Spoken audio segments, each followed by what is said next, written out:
Number ଭିଡ଼ିଓରେ ଦେଖନ୍ତୁ କାଠ ବାନ୍ଧିବା ଗଣ୍ଠି।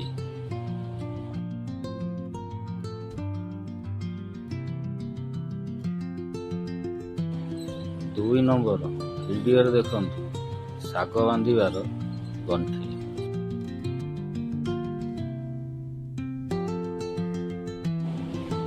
3 ନମ୍ବର ଭିଡ଼ିଓରେ ଦେଖନ୍ତୁ ତାରପଲ ପାଲ ବାନ୍ଧିବାର ଗଣ୍ଠି।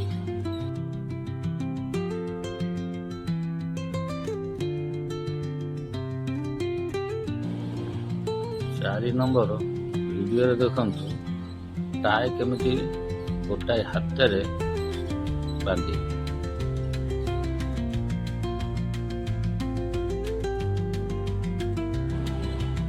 5 ନମ୍ବର ଭିଡ଼ିଓରେ ଦେଖନ୍ତୁ ଗୋଟେ ମୋଟା ରଶି ଆଉ ଗୋଟେ ପତଳା ରଶି ତାକୁ କେମିତି ବାନ୍ଧିବେ ଦେଖନ୍ତୁ।